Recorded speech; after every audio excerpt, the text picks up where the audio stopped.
go.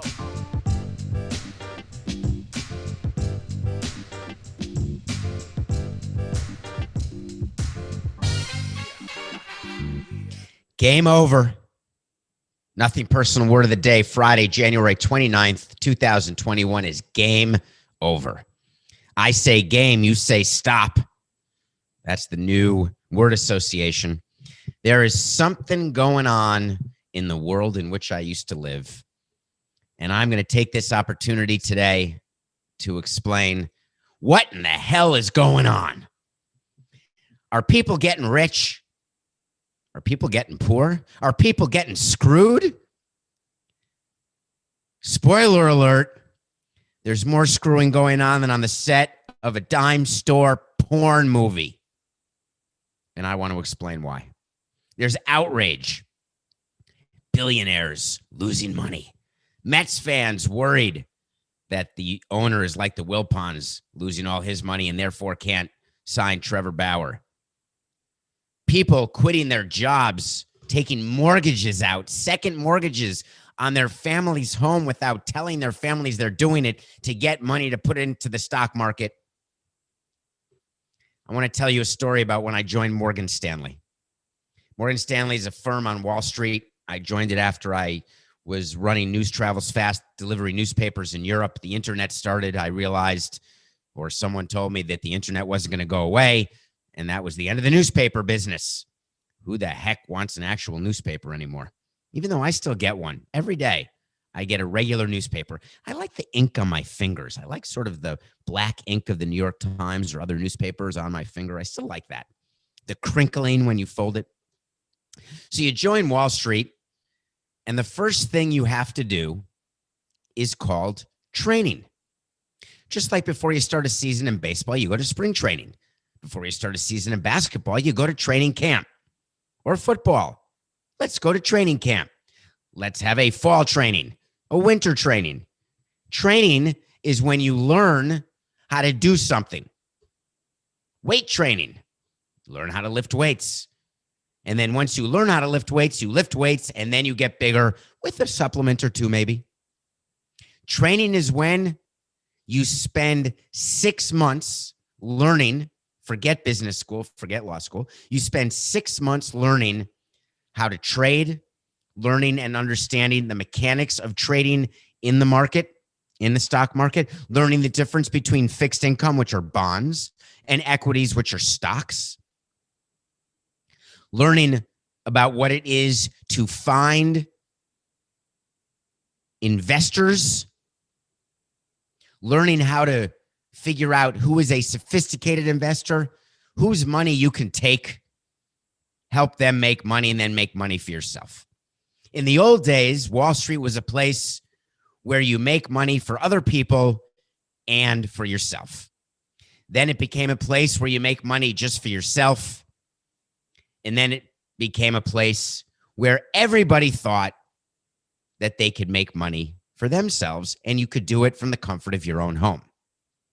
There have been movies, there have been books, and it comes down to the oldest concept in the world. It started with the cave people. How do I get rich as quickly as possible by doing as little as possible with risking as little as possible? That is the age-old question. Your parents always said, you've got to work hard, put the work in, and you'll get rewarded. Well, now people think that they don't have to put any work in, and then the rewards will come. So when you're on Wall Street, you have to find a way to learn about companies. Companies that make products. Companies that manufacture products, make products, and sell products.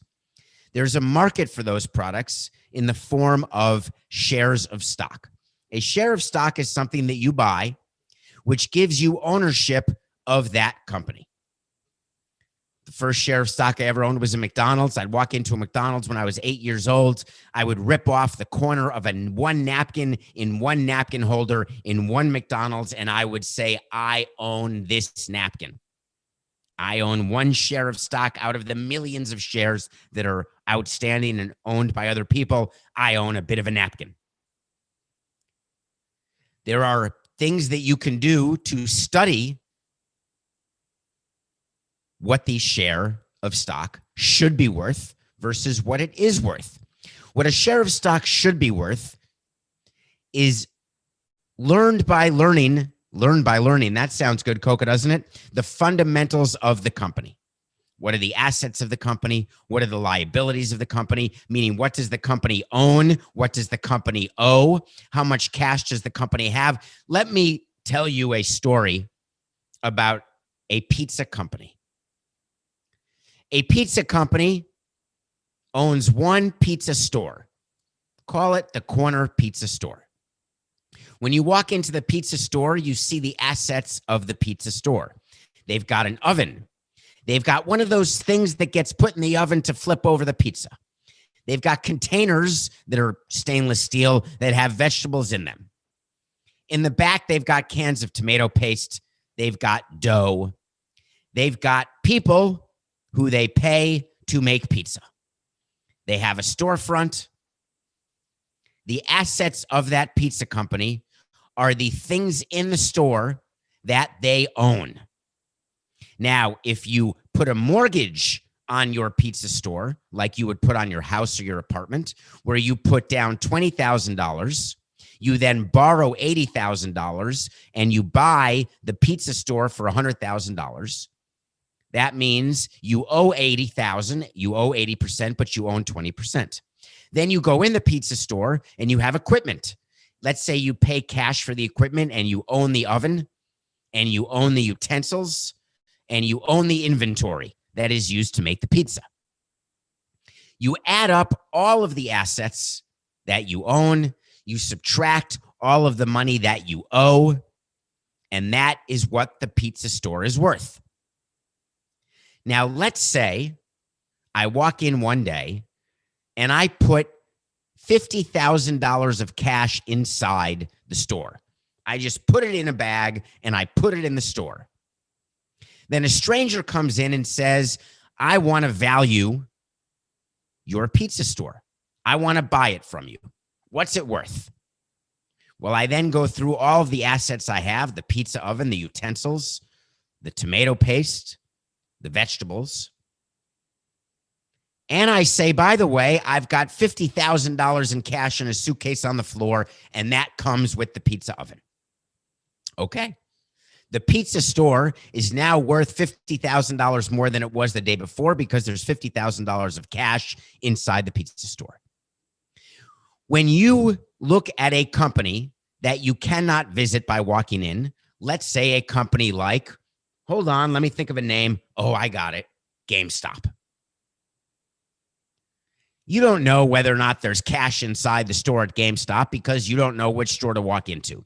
You don't know exactly what the assets are of GameStop or the liabilities. The only thing you know about GameStop, which is a publicly traded company, is what the value of a share of stock is, and you multiply that by the total number of shares outstanding, and that is, in theory, the value of GameStop.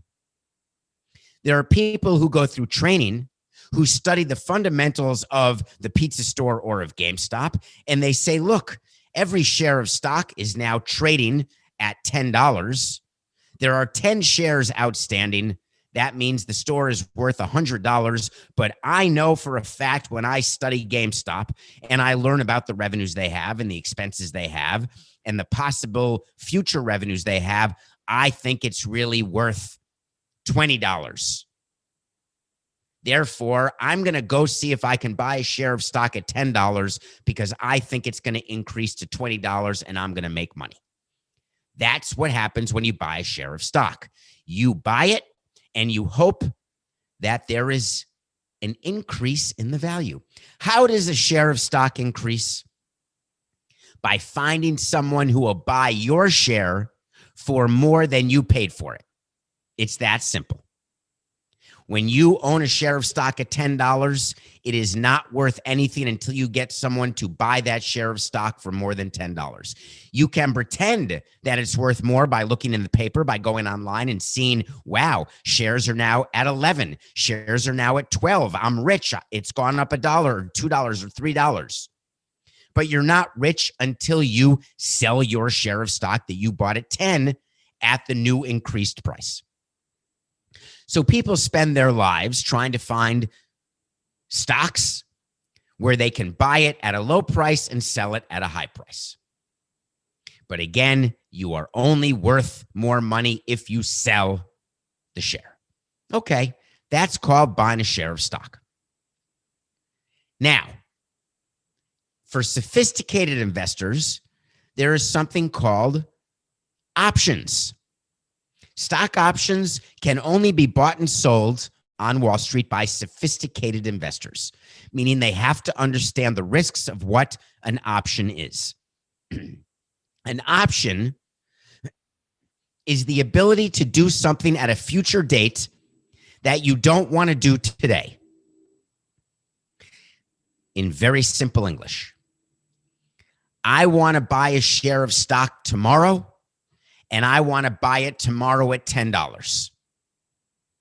Would anyone be willing to sell me a share of stock tomorrow at $10?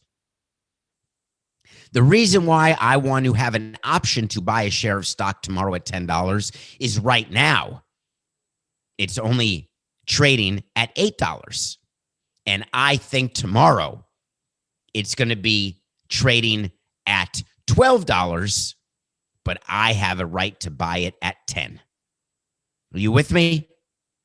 An option means that you are promising to buy a share of stock at a certain price, and you hope when you buy the stock at that price that you can then sell it at a higher price. But you've promised.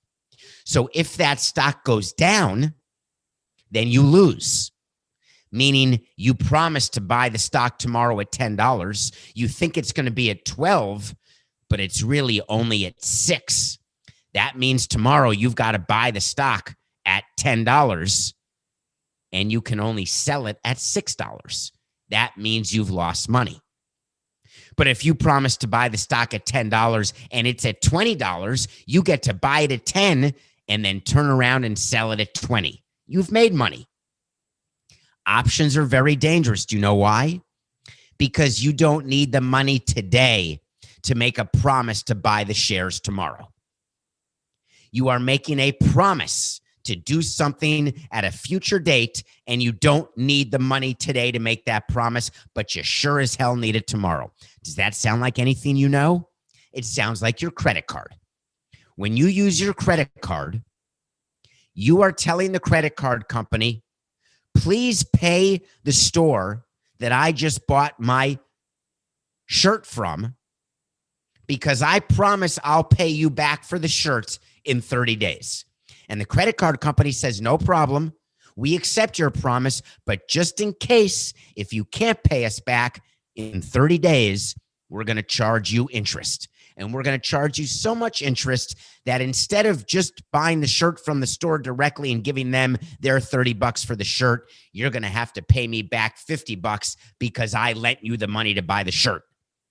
That's called interest. So what in the name of holy crap has happened with the company called GameStop? GameStop is a company just like a pizza store. GameStop has a bunch of stores that sell video games, and no one's going to them to buy video games because everyone goes online to play video games. GameStop is like Blockbuster. It's finished. It's done. But for some reason, a bunch of people said, I have an idea. Let's take a look at GameStop because there's a lot of rich people who have done something called short the stock of GameStop. So what does short a stock mean? Well, I told you a story about buying a stock at 10 and hoping it goes to 12. When you short a stock, you buy it at 10 and you hope it goes to 8. You are rooting for the stock to go down. If anyone plays craps in Vegas or anywhere else, it's like playing the don't pass line. You are betting against the success of a roller in craps. Shorting a stock means that you are betting it's going to go down and not up. The reason why you would expect or hope a stock to go down, let's go back to the pizza store. I walk into the pizza store and I see a pizza oven and I see the tomato paste and I see the vegetables, I see the utensils, and instead of seeing $50,000 inside the oven in cash or $50,000 in a suitcase on the floor in cash, I see a suitcase that Jim Carrey and Jeff Daniels brought in, and it's a suitcase full of IOUs. It's pieces of paper that say, I owe the person who supplies my tomato paste $100. I own the guy who sold me the oven $200. I haven't paid my employees in a month. I owe them $300. And there are roaches on the floor, so my pizza store isn't open, so I can't sell pizza. So what looks like a good pizza store, when I actually walk in and look around, is not so good at all, and they're going to go out of business. For some reason, someone thinks that the shares of this pizza store should be at $10, so they are at $10, but I know better because I studied the fundamentals of the pizza store, and that pizza store is not worth anything. Therefore, I want to short that stock of the pizza store. The way to short a stock of a pizza store is to go to a broker and say, excuse me, may I borrow some shares of that pizza store? You borrow the shares and you say, I'll pay you back. You borrow the shares of the pizza store and you immediately sell those shares that you don't even own because you borrowed them. And you sell the shares at $10 because you promised that in 30 days, you're going to buy the shares back to give the shares back to the broker from whom you borrowed. So every day passes of 30 days. You borrowed shares. You sold them at the market price of $10, but you know the pizza store doesn't work. The oven doesn't work. The vegetables are stale. There's a bunch of IOUs in a suitcase, and people are going to figure that out, and the shares are going to go down. 30 days passes. The broker who you borrowed the shares from says, I want my shares back. And you say, no problem. I'm going to go into the market and I'm going to buy shares, but I know the shares will have gone down because there's a bunch of IOUs in the pizza store. The pizza store isn't worth crap, so the shares of the pizza store are going to be $2. I'm going to go into the market and buy those shares for $2, and I'm going to give them back to you at $10. I win. I bought them at $2, and I sold them at $10. I shorted that stock and I got rich. Sounds good, right? Uh-oh. Day 15 of the 30 days. You walk by the pizza store. You're all excited because you see roaches. You're all excited because the ovens don't work and there's no one waiting outside to buy pizza. But all of a sudden, a truck pulls up. It's a Brinks truck. Out of the Brinks truck walks a man. A man has a suitcase with $10 million in it. He walks into the pizza store, he drops the $10 million off, and he leaves the store. And you say, holy shnikes, there's $10 million in the pizza store. If anyone finds out there's $10 million in the pizza store, the shares of stock are going to skyrocket. Day 30 comes. The $10 million is still in the pizza store. You go to buy the shares of stock in the pizza store, and instead of being at $2 because that's where they should have been, they're now at $200. Oh, crap. I've got to buy shares at $200 because I've got to give those shares back to the guy, the broker who I borrowed them from. And I borrowed them 30 days ago and I sold them at $10, but I've got to buy them back now at $200. I am bankrupt. I'm out of money. I'm done. I'm screwed. I rooted for the stock to go down, and instead of going down, it went up. There are professional people who go looking at pizza stores all over the country and they decide what they are going to short. They borrow a lot of shares. They sell them at a price where the company is trading at that day. 30 days later, they know the stock is going to be down and they get rich. Well, on Reddit, there was a group of people who said, I see that everybody is shorting GameStop. Everyone realizes that GameStop is a crappy company with an old school business model, and there is nowhere for that stock to go but down. So on Reddit, they got into their chat room and they said, all of these big rich people on Wall Street are shorting the stock. I have an idea. Let's get together and drop off $10 million inside the store of GameStop. Let's drive up the price of GameStop. And then all of a sudden in 30 days, when these rich people have to buy the shares to pay them back because they're in a short position, they're not going to be able to buy them at $2. They're going to have to buy them at $200. And we're going to screw them. Power to the people. Meanwhile, kids, adults, unsophisticated investors are borrowing money from anyone they can. They're secretly mortgaging their family home. They're going into the market on any website they can find, and they're buying shares of GameStop at $5, at $6, at $10, at $20, at $30. It's up to 40, 50, 60, 70, 80. Hooray. Hip, hip, hooray. The stock's going up. Meanwhile, in Wall Street, all of the companies that had shorted GameStop are saying, wait a minute. Who's going into the store and dropping off this $10 million suitcase? What the hell's going on? We're losing all our money. What do we do? What do we do? We need money. We only have 4 days left. In 4 days, we're going to have to buy shares of GameStop, and we're going to have to pay back the people we borrowed from, and we are screwed. Meanwhile, the unsophisticated investors are in their Reddit chat room, and they're saying, we did it. We are showing those rich Wall Street guys that we can do it without a business degree. We can do it without being sophisticated. We can take down the man. So GameStop price goes up. It goes up. It goes up. And the people who bought all those shares and shorted them say, oh my God, we're about to go bankrupt. What do we do? Our entire fund where we get everybody's money, we collect it, we put it all together, and we take these positions. We're losing billions of dollars. And everyone's so happy because we used to be rich and now we are poor. And who doesn't like a story like that? That's the American dream. Get everybody who's rich to be poor. Get everybody who's poor to be rich. It's perfect. We're going to screw them all.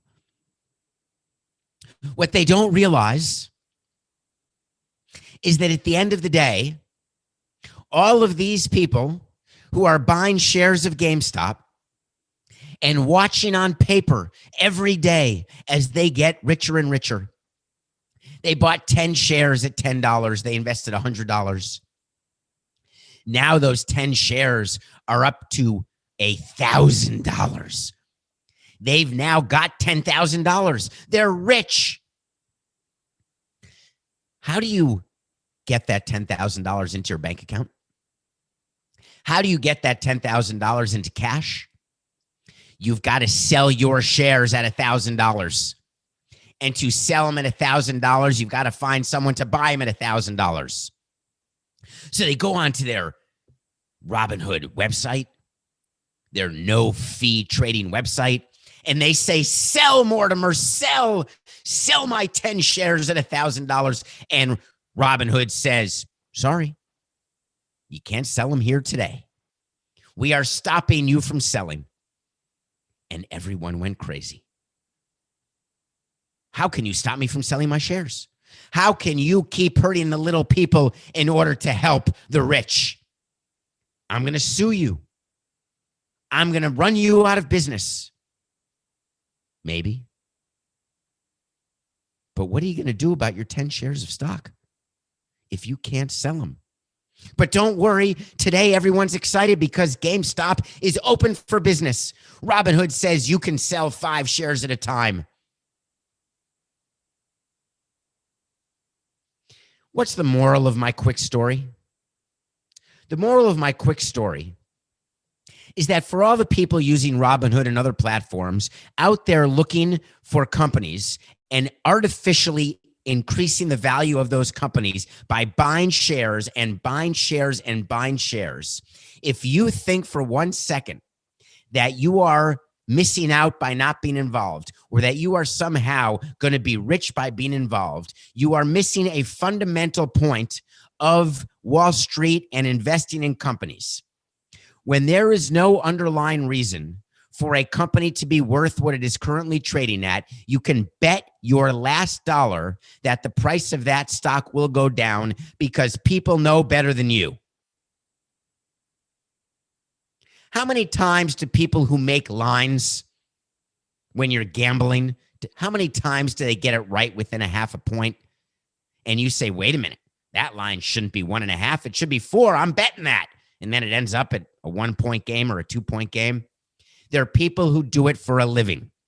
There are people who figure out what a share of stock should be traded at, and then a market is created, and people are buying and selling around that number.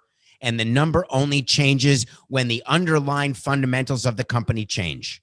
When someone realizes there's a $10 million suitcase that was put into the pizza store, or when someone realizes that the suitcase is actually full of IOUs and not full of $10 million, there are actual things that happen. When American Airlines has a crash, or when a 737 MAX is bought but not flown because it's not safe, or when people are not flying because of COVID, there's a reason why the stock is down. And you can buy it all you want and artificially increase the value of American Airlines, but it is going to go down, and you better get out of it before it does, or you are going to get absolutely pummeled. This is not because I am in favor of Wall Street over the common man. It is because the people on Wall Street have the experience, and this is what they do for a living. It would be like them walking into your business and telling you what to do and how to do it when they have no experience or understanding. There are people whose sole job is to figure out what companies should be worth. One of those men is Steve Cohen. Steve Cohen, the owner of the Mets, started a hedge fund. What a hedge fund is, it's a fancy word. It's when you get everybody's money together and you make the decisions on which pizza store you are going to invest in. That's all it is. Steve Cohen's hedge fund invests money in companies and other hedge funds. One of the hedge funds Steve Cohen invested in is a hedge fund that had a short position in GameStop. One of the hedge funds that had a short position in GameStop did exactly the story that we've told you here on Nothing Personal, where they expected the suitcase inside GameStop to be full of IOUs. All of a sudden, it was full of money, and the price went up. They had a position where they had to buy shares in the market because they had to pay back the shares in their short position. You remember what we talked about 10 minutes ago? And they didn't have the money to buy the shares. So they went to Steve Cohen and said, help me, please. Help me, please. I need billions of dollars. Steve Cohen said, ruh-roh, I've already invested billions of dollars in you. I better invest some billion more, because if I don't, I'm going to lose my first billion. It's like throwing good money after bad. Not a good idea if you don't know what you're doing.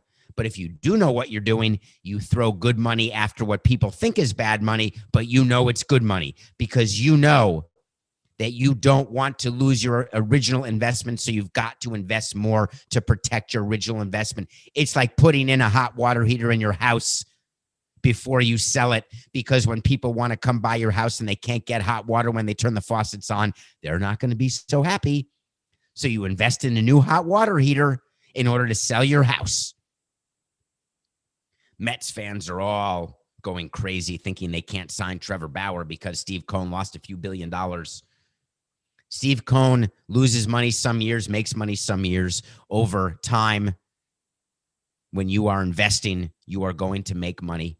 The reason why rich people get richer is they have the ability to weather the storm. It's the story of the casino that I've told you a million times. The reason why casinos do so well and make so much money is that you walk into a casino, you lose your money because you don't have enough bank behind you to wait for the odds to catch up to you. If you go in and lose a few hands or a few bets and you don't have the money to keep going, remember the story we told you? Was it on this show, Coca, where we told you about roulette? If you have enough money and you want to win $100, put $100 on red. And if you lose, just put $200 on red the next spin. If you lose, put $400 on red the next spin. If you lose, put $800 on red the next spin. Eventually, there's going to be a red. But eventually, if you don't have an unlimited amount of money, you're going to run out of money. But if you have an unlimited amount of money, then you can keep betting red. But what the casino knows is you're going to run out of money, and the next spin is going to be red, and you will not have $1 on that, and you will have lost all your money. What hedge funds do is they've got the money to keep betting red until it finally turns red, because eventually it will always spin to a red number. It's going to be very interesting to see what happens from a regulatory standpoint, because the reason Congress is taking a look at this, they are not just looking the way they're pretending they are, looking at Robinhood and upset with Robinhood that they shut down their platform. When you sign up for Robinhood, you are signed up to terms and conditions that you click on, and many of those terms and conditions talk about the fact that you do not have a constitutional right to trade and sell your 10 shares of GameStop at the current price.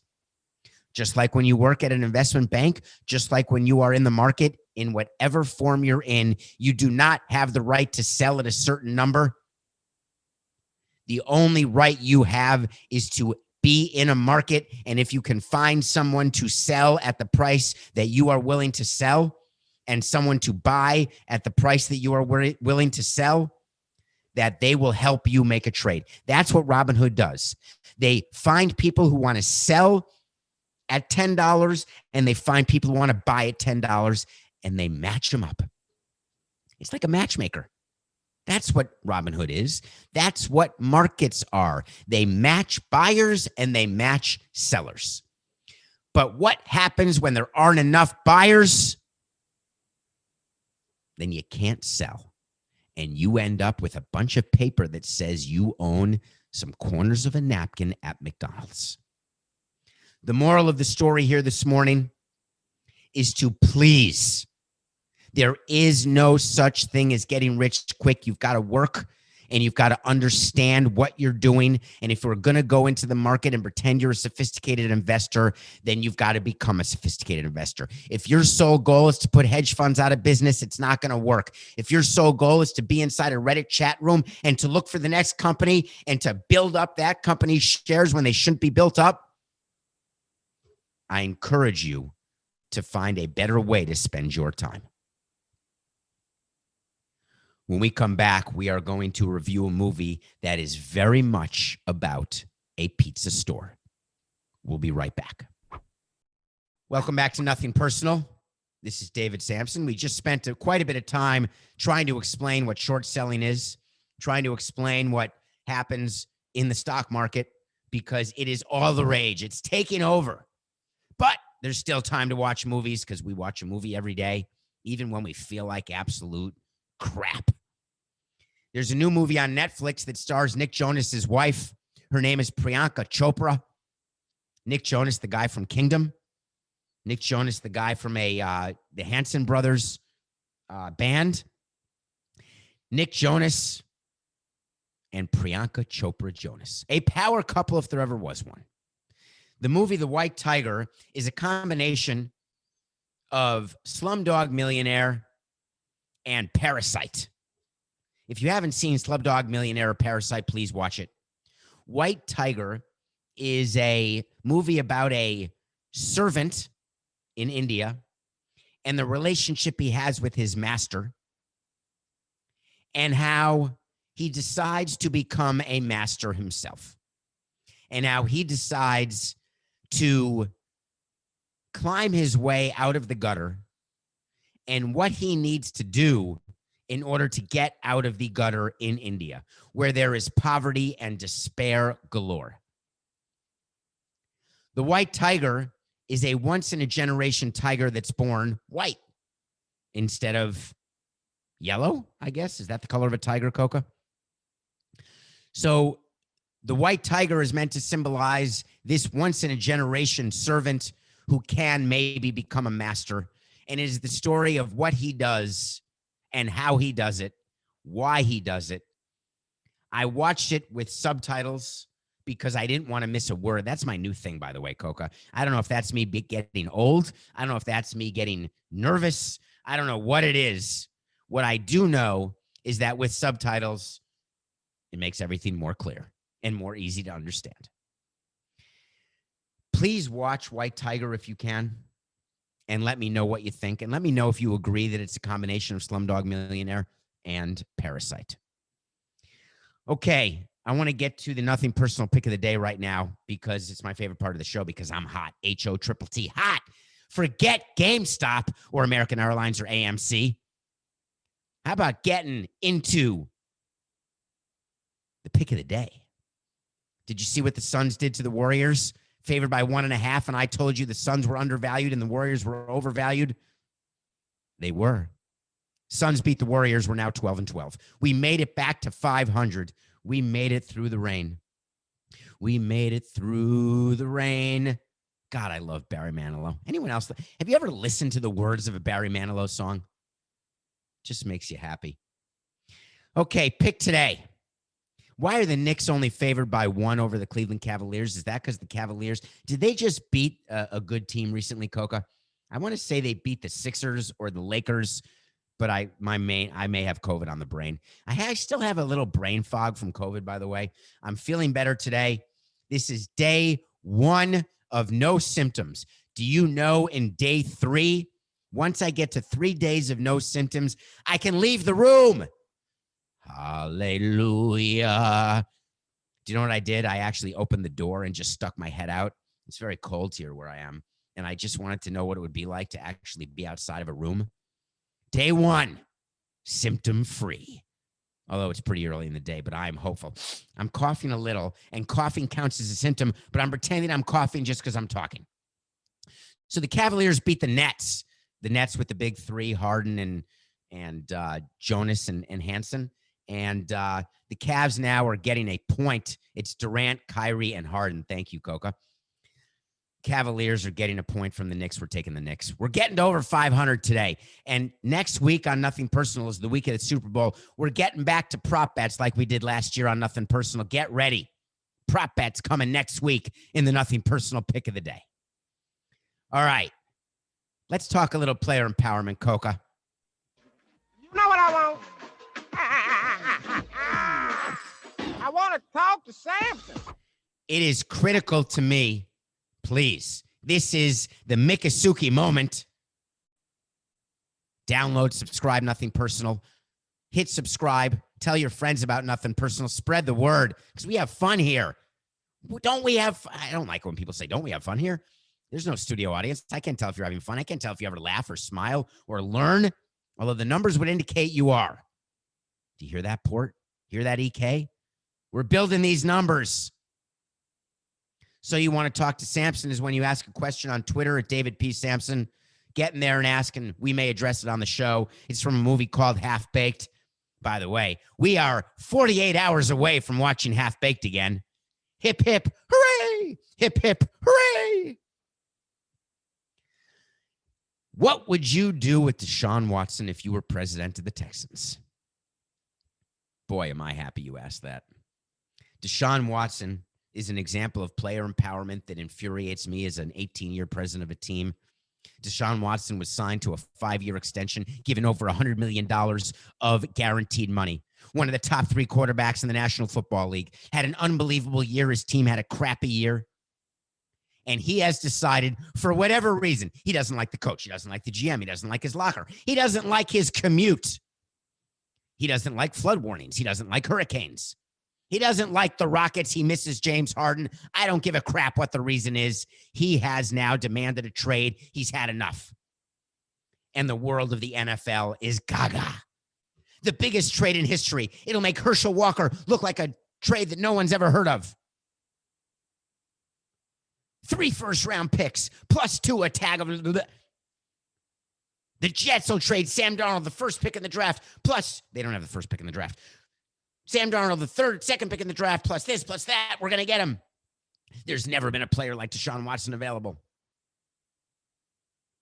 People at CBS Sports HQ losing their minds. Let's go live. Let's go breaking news. Let's get every single NFL analyst to go through and tell us exactly how big a trade this is going to be and who's the favorite. By the way, you want to bet it? The Dolphins are plus 500. The Jets are plus 300. All you have to do is call your illegal bookie and wager money because you can guess who he's going to be traded to. And if he's not traded to that team, guess what? You lose.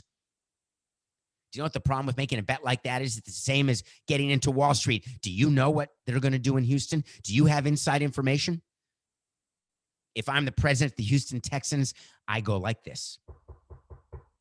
Deshaun, it's me, David. Yeah, I know we're having a hard time, and I know you're not so happy right now with the team, but I just would like to point out something. It's going to be a cold day in Hades before I trade you. So if you want, could you put on your pads and maybe get ready for next season and try to win a damn game? We're going to do our best to get some people around us because we want to win too. But if you don't want to play here, be my guest. Sit out. Bye-bye. Feel free. Don't show up to minicamp. We'll fine you every day. Don't play. We won't pay you. Be my guest because guess what's going to happen? You're going to get a year older and I'm still going to own the team. You think you're going to hold me hostage? You think that you can demand a trade and I'm just going to bend over?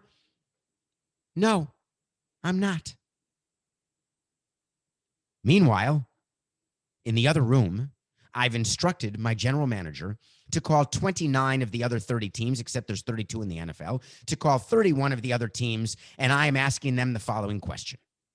Do you want the best quarterback who's ever been traded? Do you want to change your team's fortunes on the field? Do you want to increase the asset value of your team? We will trade you Deshaun Watson if the price is right. And here's what we want. We want more than you're willing to give. And then on top of that, we want $10 million in cash. Now, why would I ask for $10 million in cash on top of draft picks, on top of players?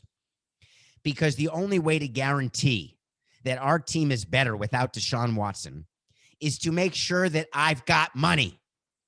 Because then I don't care if we go 2-14 or 1-15 because I tell my fan base that I want to win. But at the end of the day, I just want to make as much money as possible. And the reason I want to make as much money as possible, because even with Deshaun Watson, we went 4-12. Is that what they went, Coca? They went 4-12 or 5-11 or 6-8 or 6-10, whatever they went. So I might as well have money. And I'm going to tell my fan base, hey, I got a bunch of picks. Hey, I got Tua Tagovailoa. Hey, by the way, I got Sam Darnold. Hey, I got Garden Minshew and the rest of the other players from Jacksonville. And the first pick in the draft, I'm going to take Trevor Lawrence, pay him rookie scale, and maybe he'll be better than Deshaun Watson, or maybe our team will win the same number of games. They can't win fewer games because who cares? When I've won 4 games, what's the difference of winning 3, 2, or 5? So go ahead and call the other 31 teams and get back to me. But in the meantime, I'm going to keep telling Deshaun Watson to sit there. Sit on it, Potsy.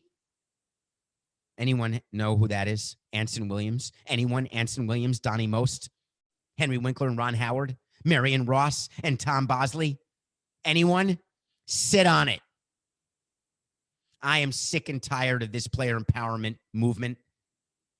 I am more than happy to pay players what they're worth. I'm more than happy to give a no trade clause. I'm more than happy to give a long-term contract. But when you sign a contract with the team, you are marrying me and I'm marrying you, and you're stuck. This isn't real life where you can just get divorced. This isn't real life where you can just walk out of the house and go stay in another house.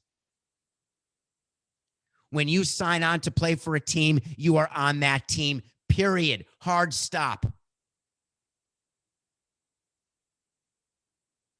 The way this ends is very simple.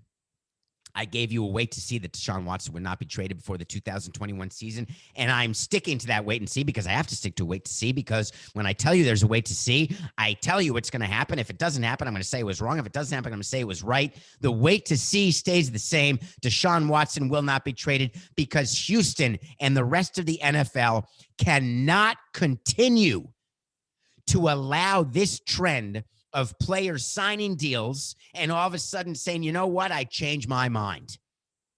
We'll tell you when you can change your mind, and it ain't today. We've got a business to run, Deshaun. It's nothing personal.